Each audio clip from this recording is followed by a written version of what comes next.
기분이 좋거든요. 기분이가 좋거든요. 자, 2점 테스트입니다.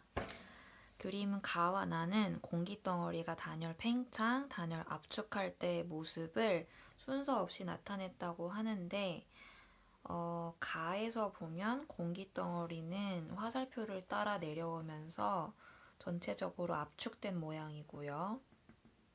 그리고 나에서는 공기덩어리가 화살표를 따라서 상승하면서 부피가 커진 모양입니다. 팽창. 따라서 가가 단열 압축, 나가 단열 팽창에 해당하고 가는 단열 압축이 아니라 팽창. 기억 틀렸고 니은은 나에서 상승하는 공기덩어리는 이슬점이 낮아진다. 자, 단열 팽창을 하게 되면 공기덩어리가 부피가 커지고요. 자, 여기다 정리를 하면 단열 팽창하는 공기덩어리는 부피가 커지면서 단위 부피 안에 들어있는 수증기에 의한 압력이 작아지고요. 수증기압이 감소하게 되면은 이렇게 이슬점이 감소하게 됩니다. 자, 이슬점이 감소한다. 이것을 직관적으로 설명을 하면 공기덩어리가 부피가 커지면서 내부에 있는 수증기 분자들끼리 충돌 횟수가 적어지고 그러다 보면은 그러니까 이슬을 만들기에 응결이 되기에 좀 더 어려운 상태가 된다. 따라서 더 낮은 온도로 내려줘야지만 이슬이 만들어질 수 있다. 이렇게 생각하면 되겠습니다. 따라서 나에서는 맞고요. 이 이슬점이 낮아지는 비율은 0.2도씨 per 100m 아니면 2도씨 per 1km 이렇게 이슬점 감류를 배웠습니다. 디귿, 지표면에 저기압이 형성될 때는 지표면에 저기압이 형성될 때는 주변에서 공기가 모여들어요. 주변에서 수평 방향으로 공기덩어리가 모여들게 되면은 이렇게 모여들면 상승하고 싶겠죠. 그럼 여기서 하강하는 것은 아니겠지. 지표면에서 주변에서 공기가 모여들었을 때 땅바닥을 타고 들어갈 수 없으니까 이렇게 상승하고 이렇게 저기압에서는 주변에서 공기가 모여들어서 공기가 위로 상승하는 흐름이 잘 나타납니다. 따라서 가가 아니라 나에 해당합니다. 따라서 디귿은 틀렸고 답은 2번이 되겠습니다. 자, 2번은 나도 틀렸으면서 자랑스럽게 설명을 하자면 그림 가와 나는 공기덩어리가 단열 상승할 때의 부피 및 온도 변화를 나타냈는데 보면 가에서는 공기덩어리가 화살표를 따라서 상승을 하면서 20도씨에서 10도씨가 되었습니다. 마이너스 10도씨의 온도 변화를 겪었고 거리는 1km. 그리고 나에서는 공기덩어리가 20도씨였다가 1km 상승을 했더니 처음보다 5도씨 하강했습니다. 그러면은 5도씨, 마이너스 5도씨 per 킬로미터의 변화율을 보이고 있고요. 기억은 마이너스 10도씨 per 킬로미터의 비율로 온도가 떨어지고 있다는 것은 이것은 건조 단열 감률이죠. 따라서 가가 불포화 상태고 나는 포화 상태입니다. 마이너스 5도씨 per 100km. 자, 이렇게 조건을 준 이유, 이것까지는 설명하지 말자. 자, 불포화 상태입니다. 포화 상태의 공기덩어리가 온도가 좀 덜 떨어지는 이유, 다시 말해서 습윤 단열 감률이 건조 단열 감률보다 작은 이유는 공기덩어리가 상승하면서 응결을 하게 되고 응결을 하면서 수증기 안에 들어있던 잡열을 방출을 하면서 공기덩어리의 온도를 스스로 조금 높이기 때문이에요. 자, 니은 높이에 따른 공기덩어리의 온도 변화율은 가가 나보다 크죠. 가는 10도씨 per 킬로미터, 나는 5도씨 per 킬로미터. 가가 나의 2배다 라고 표현해도 맞습니다. 가와 나는 모두 상승하는 공기덩어리의 내부 에너지가 감소한다. 자, 이것을 내부 에너지가 일정한가 보다 하고서는 풀었다가 틀렸는데 네, 아니고요. 내부 에너지는 무조건 절대 온도에 비례하는 값이다 라고 생각하고 계시면 편해요. 내부 에너지는 온도가 높으면 내부 에너지도 높고 온도가 낮으면 내부 에너지도 낮아요. 따라서 가와 나는 지금 내부 에너지가 어떻게 변하냐면 가는 내부 에너지가 온도가 떨어지니까 감소했죠. 그리고 나도 온도가 떨어지니까 감소했어. 근데 여기서 내부 에너지가 가가 나보다 뭐 2배만큼 감소하였다라고 하면 그것도 맞는 말이네. CP가 똑같으니까. 그래서 내부 에너지가 온도에 비례하는 값이라고 알고 계시면 실수하지 않을 수 있어요. 여기서 내부 에너지에 대한 좀 더 복잡한 설명을 하자면 이 내부 에너지는 공기 덩어리가 가지고 있는 온도에 비례하는 값이고 여기서 말하는 온도는 섭씨 온도가 아니라 절대 온도입니다. 그리고 이 내부 에너지하고 1을 합한 값을 우리는 이제 엔탈피 변화라고 해가지고 H 또는 Q라고 쓸 건데요. 여기까지는 이제 너무 자세한 내용이지만 단열 변화를 하게 되면은 외부와의 열 교환이 없다고 가정을 하기 때문에 이 값이 0이 돼요. 0. 따라서 단열 변화 과정에서는 내부 에너지랑 1을 더해서 0이 되는데 여기서의 1은 무엇이냐? 공기 덩어리가 자기의 부피를 팽창을 시키면서 외부에다가 에너지를 쓰죠. 그러면 1을 한 거예요. 그러면 그 1이 플러스 값이고요. 공기 덩어리가 외부에서부터 힘을 받아서 자기가 부피를 축소를 시키면서 외부에서 에너지를 이렇게 1을 받는다고 표현을 하는데 이렇게 되면 마이너스예요. 공기 덩어리가 팽창을 하면 자기가 1을 한 거고 플러스고 공기 덩어리가 압축이 되면 자기가 1을 받은 건데 이렇게 되면 마이너스예요. 근데 이 값이 0이 되어야 하니까 공기 덩어리가 외부에다가 자기가 2를 해준 경우에는 내부 에너지는 마이너스가 돼야 되고 공기 덩어리가 외부에서 2를 받은 경우에는 이 내부 에너지가 플러스가 돼야 됩니다. 여기서 정확하게 표현하자면 내부 에너지 변화 델타 1 이렇게 사용을 해야 돼요. 델타 내부 에너지 변화가 마이너스다 라고 하는 것은 온도가 떨어진다 라는 뜻이고 델타 내부 에너지가 플러스다 라고 하는 것은 온도가 상승한다 라고 해석을 하면 되겠습니다. 중요한 것은 내부 에너지하고 부피 변화를 합쳐서 0이 되어야 하는데 부피가 커지면 자기가 2를 한 거고 요게 플러스니까 요게 마이너스. 부피가 작아지면 자기가 2를 받은 거니까 얘가 마이너스가 되고 내부 에너지 변화가 플러스 이렇게 돼요. 그리고 내부 에너지는 항상 뭐에만 비례하는 값이냐 하면은 절대 온도에만 비례합니다.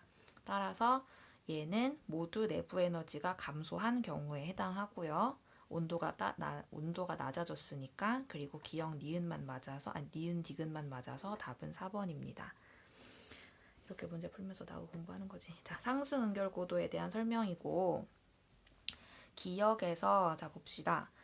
이슬점과 기온이 같아져서 구름이 생성되는 높이를 상승 응결 고도라고 하고 이 상승 응결 고도는 지표면에서 단열 상승하는 공기 덩어리에 T-TD에 비례했어요. 자, 식 자체가 125 곱하기 T-TD는 이 상승 응결 고도 단위는 미터 이렇게 나왔었거든요.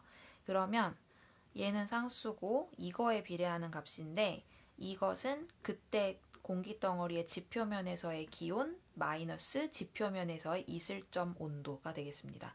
자, 기역에서 공기 덩어리의 상대 습도는 100% 맞죠? 상대 습도가 100%가 되어야지만 상승 응결이 일어나고 상승 응결 고도에서부터는 계속 그 상대 습도가 100%가 유지가 될 거예요. 니은 지표면에서 기온과 이슬점 차 지표면에서 기온과 이슬점 차 T-TD를 설명한 거고 이것은 A에 해당합니다. 디귿 지표면에서 상승 응결 고도까지 단열 상승하는 동안 지표면에서 상승 응결 고도까지 단열 상승하는 동안 공기 덩어리 속의 전체 수증기량은 일정하다. 전체 수증기량은 일정해요. 이 중에 어떠한 분자도 아직 응결이 이루어지지 않았기 때문에 모든 수증기는 다 수증기 상태, 기체 상태로 존재하고 있고 비록 부피가 커지기는 하지만 그 와중에 수증기를 바깥에서 얻거나 잃는 과정이 없기 때문에 전체 수증기량은 상승 응결 고도에 이르기까지 일정하다라고 봅니다. 따라서 기역, 니은, 디귿 5번이 되겠고요. 맞아. 양미 냄새나? 4번은 어느 공기덩어리가 A 지점에서 D 지점으로 A, B, C, D까지 산을 넘어가는 모습을 나타낸 것입니다. 이 공기덩어리가 산을 오르는 과정에서 구름이 생성되었고 비가 내렸다라는 조건이 생겼어요. 자, 비가 내렸다라는 조건이 있으면 강수를 통해서 수증기의 손실이 있었을 것이다 라는 것을 추측할 수 있어야 합니다. 자, 보면은 A, D 지점에 대한 설명으로 옳은 것, 자, 기억. A, B 구간에서 상대 습도는 증가합니다. 상대 습도는 증가하죠. 왜냐하면 A 지점에서는 불포화 상태인 공기였는데 점차 고도가 높아짐에 따라서 이슬점과 이 공기덩어리의 기온이 비슷해지게 되고 그렇게 가다가 완전히 같아진 지점이 상승 응결고도 B였던 거죠. 따라서 A 지점에서 B 지점이 가는 동안은 이 공기덩어리는 불포화 상태였는데 B 지점에 이르러서 완전히 포화 상태의 공기가 된 것이기 때문에 상대 습도는 어떤 점에서부터 쭉 증가해서 100%까지 증가했을 것입니다. B에서 C까지는 상대 습도가 100%로 계속 유지가 될 거예요. 계속해서 습연한 공기고 C 지점에서 다시 D 지점으로 내려오는 동안에는 이 지점에서 이렇게 내려오는 동안은 계속 기온은 상승하고 이슬점은 또 다시 높아지긴 높아지는데 기온만큼은 아니니까 여기서는 상대 습도가 낮아지는 구간입니다. 따라서 AB 구간에서 상대 습도는 증가합니다. 상대 습도가 증가하는 구간은 A에서 B, 같은 구간은 B에서 C, 감소하는 구간은 C에서 D라고 정리할 수 있어요. 니은 B에서 C 구간에서 절대 습도는 일정하다. 자, 상대 습도는 일정한데요. 절대 습도는 일정하지 않아요. 여기서 이제 절대 습도의 개념을 짚고 넘어가야 되는데 이걸 까먹으다가 틀렸어. 자, 절대 습도는 공기덩어리 부피 1세제곱미터당 포함된 수증기의 질량을 나타냅니다. 자, 절대 습도의 정의는 공기덩어리 부피 1세제곱미터당 포함된 수증기의 질량이에요. 이것을 단위로 따진다면 질량이니까 그램으로 잴 것이고 단위 부피 1세제곱미터당이니까 이렇게 표현을 할 수가 있겠죠.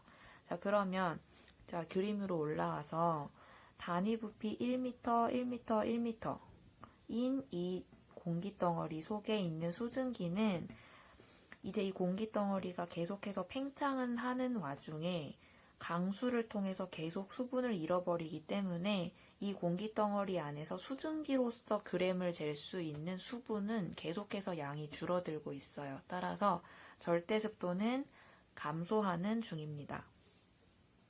절대 습도가 증가하려면 수증기의 공급이 있어야 되고 절대 습도가 감소하려면 수분의 손실이 있어야 되는 겁니다.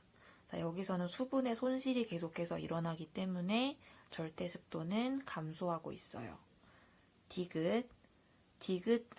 지점에서는 A 지점에서보다 기온과 상대 습도가 모두 높아진다. 자, D 지점은 A 지점에 비해서 기온은 높은데 상대 습도는 A 지점보다는 낮아집니다. 왜냐하면 동일한 높이를 상승했다가 이제 기온이 이렇게 A 지점은 여기까지는 건조 단열 감률에 의해서 공기가 기온이 떨어지다가 여기부터는 수분 단열 감률에 의해서 기온이 떨어져요. 그럼 여기선 기온이 좀 덜 떨어진다는 소리고요. 여기서 여기까지 내려오는 동안에는 계속해서 건조 단열 감률로 기온이 상승하기 때문에 기온이 빠르게 올라가요. 자, 빠르게 올라가다가 천천히 올라가다가 기온이 빠르게 떨어지다가 천천히 떨어지다가 빠르게 올라간다 라고 하면은 이 지점은 이 지점보다 기온이 더 높겠죠. 자, 기온은 그러하고 상대 습도는 A 지점에서 D 지점까지 가는 동안에 얘는 여기서 수증기를 잃어버렸잖아요. 강수를 통해서. 그러면은 강수를 통해서 잃어버린 수증기는 다시 돌아오지 않습니다. 극히 일부만 증발을 하겠죠. 따라서 C에서 D 지점까지 내려가는 동안에는 이 처음 지점보다 수증기를 훨씬 더 적은 양을 포함하고 있다고 봐야 돼요. 따라서 상대 습도는 D 지점이 A 지점보다 훨씬 낮겠죠. 훨씬 더 건조하다는 뜻입니다. 따라서 디귿은 틀렸고 답은 1번이 되겠습니다. 자, 5번. 그림은 지표면에서 공기덩어리가 단열 상승할 때 건조 단열선과 습윤 단열선을 기온선 A, B, C와 함께 나타냈대요. 건조 단열선하고 습윤 단열선은 변하지 않는 값으로 주어져 있는 것이고 A, B, C 지역의 기온 감률을 표현했다고 생각하면 되겠습니다. 자, 기온 감률은 보면 A가 제일 크다라고 했는데 기울기가 더 완만할수록 기온 감률이 크다고 봐야 돼요. 왜냐하면 기온 감률이라고 하는 것은 킬로미터당 몇 도씨냐 이것을 보는 건데 높이가 같은 높이 상승했을 때 기온이 처음보다 가장 많이 떨어진 건 A입니다. 그 다음 떨어진 것은 여기다. B이고 C는 거의 떨어지지 않았죠. 따라서 기온 감률은 A가 제일 크고 그 다음 B, 그 다음 C예요. 기울기가 더 많이 뉘어져 있을수록 기온 감률이 크다고 보면 되는데 이렇게 판단할 때 가장 중요한 것은 X축과 Y축의 위치를 먼저 확인을 하고 자, 니은 기층이 절대 안정한 상태는 C예요. 자, 절대 불안정한 상태가 A인데 왜 그렇게 판단을 하냐면 A는 이 지역에서의 공기덩어리는 온도가 이렇게 떨어질 때 건조 단열 감률을 따라서 온도가 떨어지다 보면은 자기 온도가 계속해서 주변 감률보다 높죠. 그러면은 얘는 계속해서 상승하게 돼요. 이 지역에서 습윤 단열 감률을 통해서 공기가 상승한다고 하더라도 계속해서 주변 공기보다 자기 기온이 높습니다. 따라서 A 지점은 절대 불안정한 상태라고 판정을 해요. 절대 안정한 상태는 여기 C이고요. C는 공기덩어리가 상승을 하는데 건조한 공기가 상승을 해도 이 주변 기온보다 자기 기온이 훨씬 낮고 습윤한 공기가 상승을 해도 주변 공기보다 자기 기온이 훨씬 낮아요. 따라서 절대 안정은 여기가 절대 불안정. 여기는 조건부가 되겠죠. 자, 니은. 기온선이 B인 지역에서 공기덩어리가 포화 상태인 경우에는 불안정하다. 이것은 맞는 설명입니다. 건조한 공기, 따라서 불포화 상태인 것은 안정해요. 하지만 포화 상태인 경우, 이것은 습윤 공기죠. 이것은 불안정해요. 왜냐하면 기온 감률이 B와 같은 지역에서는 건조한 공기 같은 경우에는 기온이 떨어질 때 계속 자기가 주변 공기보다 기온이 낮으니까 상승을 잘 못하는데 습윤 단열 감률을 따라서 상승하는 습윤 공기는 주변 공기보다 자기 온도가 계속해서 높기 때문에 계속해서 상승을 하려고 합니다. 따라서 기역과 디귿은 맞는 표현 답은 3번이 되겠습니다. 자, 6번. 지표면에서 공기덩어리가 단열 상승할 때의 단열 변화와 주변 공기의 기온 분포를 나타냈는데 가장 현실적인 기온선을 나타내고 있네요. 자, 네 기억. 지표면에서 공기덩어리의 이슬점은 약 10도씨다. 어떻게 판단을 하느냐? 이 지역의 공기덩어리가 단열 상승을 했다고 하니까 처음에 보니까 건조 단열선을 따라서 온도가 떨어졌고 어느 지점부터는 습윤 단열 감률을 적용해서 온도가 떨어지고 있어요. 근데 이 꺾인 지점이 언제냐 하고 보니까 약 1km 지점입니다. 언제 꺾였을까? 1km 지점 상공에서 꺾였는데 왜 꺾였을까? 이 지점에서 포화가 일어났기 때문이겠죠. 자, 그러면 수분 단열 감률이 시작되는 수분 단열 변화가 시작되는 이 지점 상승 응결 고도는 125 곱하기 지표면에서의 기온 마이너스 지표면에서의 이슬점인데 이 고도가 1000m가 되므로 1000은 125 마이너스 지표면에서의 온도 20도 마이너스 이슬점이 되겠고 125 곱하기 8을 해야 1000이 되니까 이 값이 8이겠죠? 이슬점은 12도 정도가 되겠네요. 따라서 10도씨는 될 수가 없어요. 만약에 이슬점이 10도씨였다고 하면은 1km보다 더 높은 곳에서 꺾였어야 되는데 1km보다 더 높은 곳에서 꺾였다고 볼 수는 없죠. 따라서 기억은 틀렸고 니은 생성된 구름의 두께는 자 구름은 여기서부터 생성되기 시작했죠. 상승 응결 고도에서부터. 근데 어디까지 생성이 되었느냐? 수분 단열 감률을 적용시켜서 상승하는 동안에 이제 주변 기온보다 자기 기온이 높은 지점까지만 상승할 수 있어요. 그래서 이만큼까지만 구름이 만들어질 것이고 5km가 좀 안 되죠. 이 지점이. 따라서 1km부터 시작해서 5km 미만까지니까 4점 몇 km 정도 될 것이고 3점 몇 km 정도 될 것이고 4km보다는 작습니다. 자, 높이가 0에서 1km 구간에서 기층의 안정도는 조건부 불안정하다. 이것은 자, 건조단열 지금 기울기를 비교를 해보면요. 건조단열선, 수분단열선, 주변 기온 단열.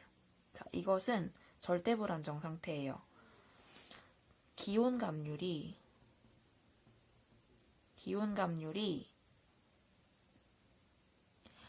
건조 단열선보다도 작고 수분 단열선보다도 작습니다.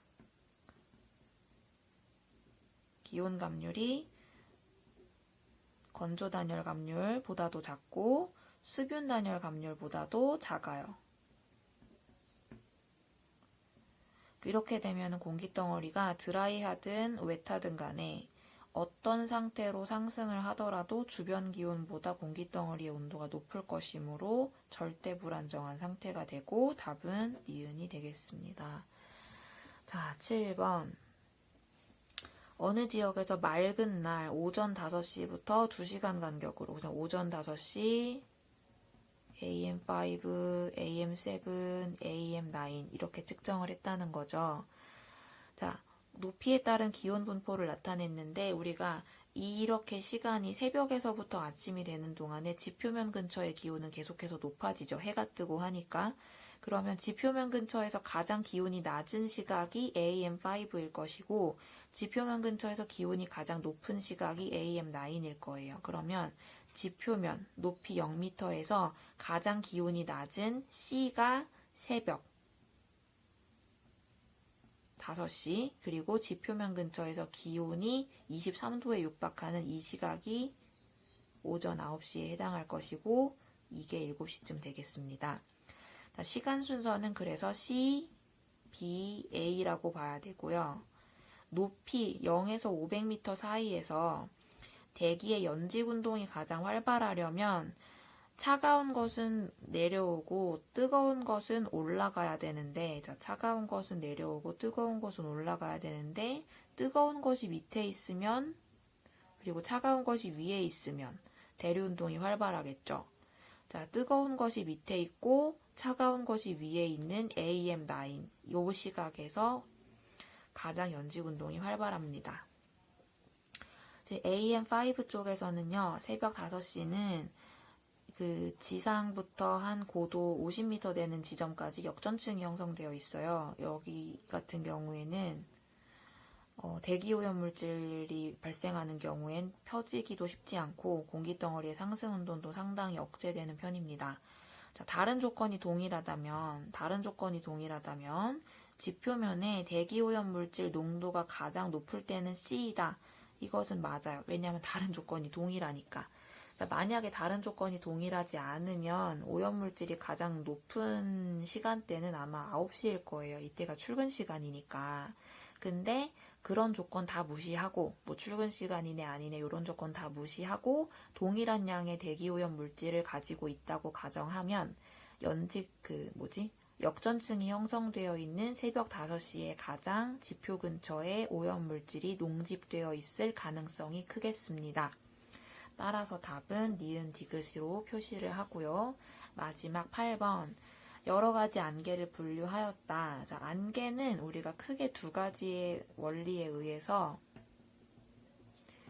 냉각에 의한 안개가 있었고 수증기 공급에 의한 안개가 있었는데 냉각이 돼가지고 만들어지는 안개는 복사 안개가 있었고 그리고 따뜻한 공기가 차가운 지표면 또는 수면 위로 이동했을 때 만들어지는 이류 안개가 있었고 산사면을 타고 올라가는 공기덩어리가 단열 팽창에 의해서 냉각되는 활승 안개가 있었습니다. 수증기 공급에 의한 안개는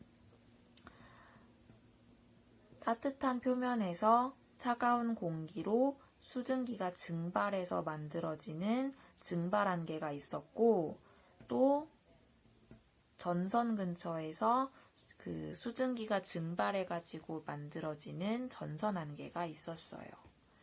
자, 그러면 복사냉각에 의해서 지표면의 기온이 하강할 때 생성되는 것은 답이 나와 있네. 복사안개. 그리고 따뜻한 수면에서 물이 증발할 때 이것은 수증기 공급에 의한 증발안개입니다.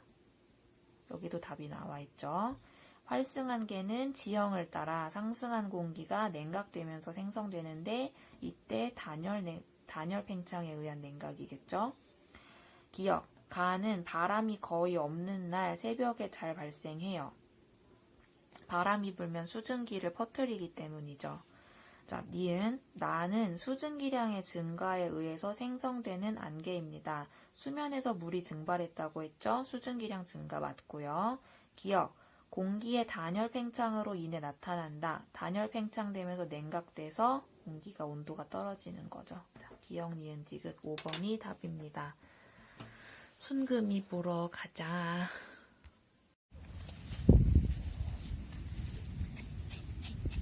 아이 창피해 순금이.